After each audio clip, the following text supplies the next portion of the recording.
cannabis, como cualquier otra planta, tiene un metabolismo primario que le sirve para vivir y un metabolismo secundario que le sirve para sintetizar compuestos que le relacionan con el medio, fundamentalmente.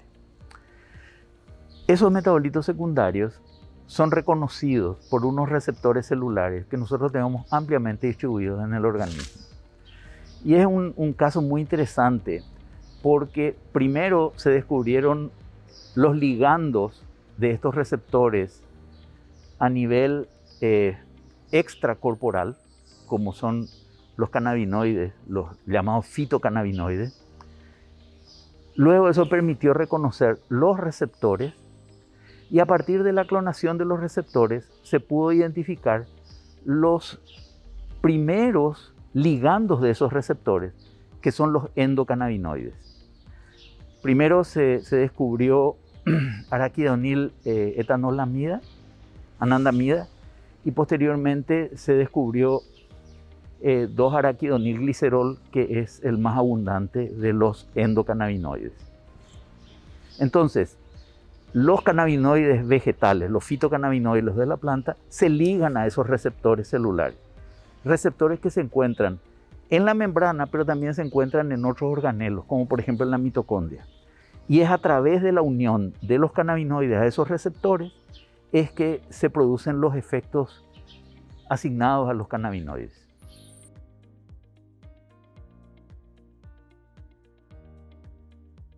Inicialmente, dada la naturaleza lipofílica de los fitocannabinoides, que hay una variedad muy grande de moléculas, se pensaba que era alterando la lipofilia del medio y alterando la permeabilidad de la membrana. Sin embargo, se detectaron los receptores y esos receptores, sobre todo los dos más conocidos, que no son los únicos sobre los cuales actúan los cannabinoides, son el CBR1 y CBR2. Son receptores acoplados a proteína G. Y esta proteína G, típicamente una proteína G de tipo inhibitoria u olfativa, están con capacidad de actuar sobre efectores celulares dentro de la célula. Por ejemplo, inhiben adenilato ciclasa, con lo cual la concentración intracelular de AMP cíclico se reduce. Pero a través del mismo receptor pueden operar otras acciones a través de otro sistema de señalización intracelular, como por ejemplo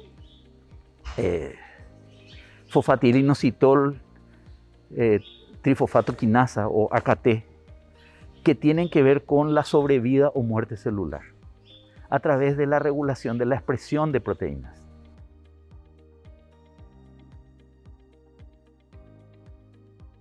Cannabidiol es un ligando que se suele identificar como un ligando muy promiscuo, es decir, tiene capacidad para ligarse a muchos tipos de receptores celulares y muchas células. De ahí que haya una gran variedad de efectos que se le asignan a cannabidiol. Cannabidiol se considera el cannabinoide no intoxicante, ¿verdad? Dado que tiene poca o ninguna actividad sobre las funciones nerviosas superiores, digamos, cerebrales superiores. Sin embargo, se considera que cannabidiol podría ser, más que un ligando de estos receptores, un regulador alostérico de esos receptores, potenciando o modulando la actividad de THC. Ahora bien, en cuanto al consumo oral, el consumo oral tendría sentido como parte de un tratamiento crónico, dado que la biodisponibilidad de cannabidiol por vía oral es solo de 6%. La mayor biodisponibilidad se hace por inhalación, pero por vía oral la disponibilidad es muy baja. Ahora, ¿qué efecto tendría? Uno de los efectos que más se relacionan con cannabidiol es que podría interferir con el metabolismo de drogas, del momento que actúa como sustrato y como inductor de algunas proteínas de la familia CIP, o sea, asociadas a citocromos hidroxilantes que participan en el metabolismo de xenobióticos como las drogas.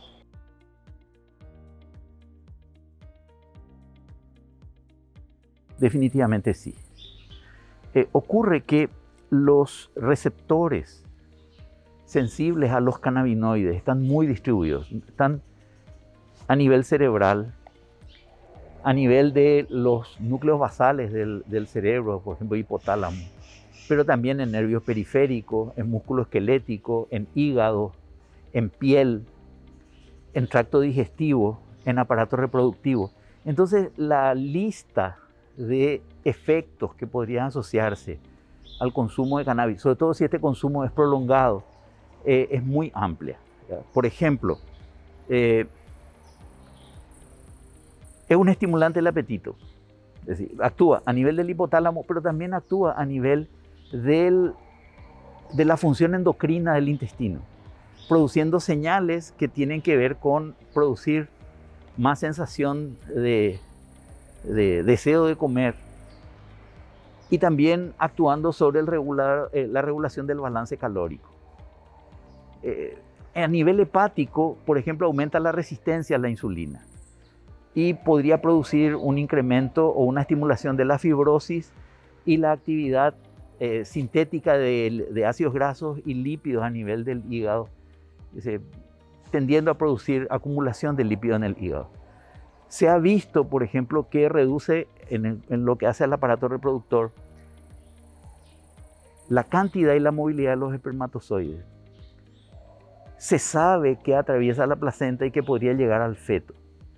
Sin embargo, los efectos de malformaciones provienen de estudios en animales. En estudios en humanos hay datos un poco controvertidos respecto a los efectos en la cognición o en el aprendizaje en niños cuyas madres consumían cannabis durante el embarazo, ¿verdad?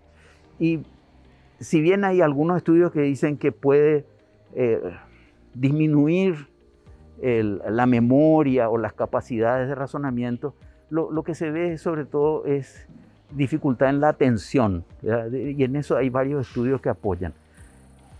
Por otro lado, tenemos los efectos que están ligados directamente a la actividad psicotrópica, ¿verdad? Y ciertamente, pasando esa sensación de euforia inicial, queda una serie de otros componentes, como por ejemplo, descoordinación de movimientos, trastornos de memoria, dificultad para coordinar,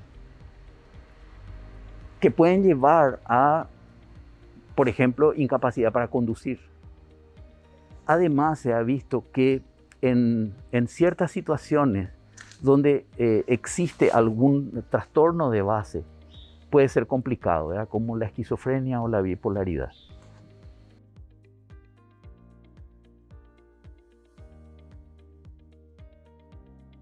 La infección por SARS-CoV-2 es muy reciente.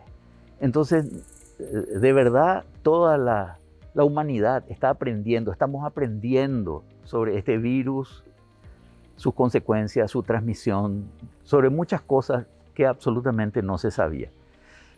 En el caso de cannabinoides y COVID, hay propuestas basadas en estudios in vitro.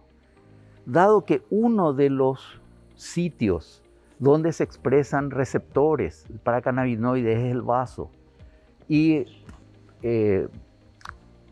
células del sistema inmune, por ejemplo, en el intestino, a partir de ensayos in vitro existe la probabilidad, que eso se tiene que confirmar, que podría servir el uso de algunos cannabinoides para controlar lo que se llama la tormenta de citoquinas, que es parte de una respuesta del sistema inmune muy exagerada en algunos pacientes que experimentan infección por SARS-CoV-2. Por ese lado, podría ser un tratamiento coadyuvante en algunas situaciones asociadas a esta infección. Por supuesto que se han ensayado otras acciones como el efecto antiviral directo, la inhibición de la expresión en cultivo, estamos hablando, de proteínas que necesita el virus para penetrar, y eso, digamos, que da pie a que se plantee una hipótesis de la posibilidad de usar cannabinoides, ¿verdad? Como el caso de cannabidiol, como un regulador inmune, aplicado en este caso donde hay una patología que la respuesta inmune está distorsionada.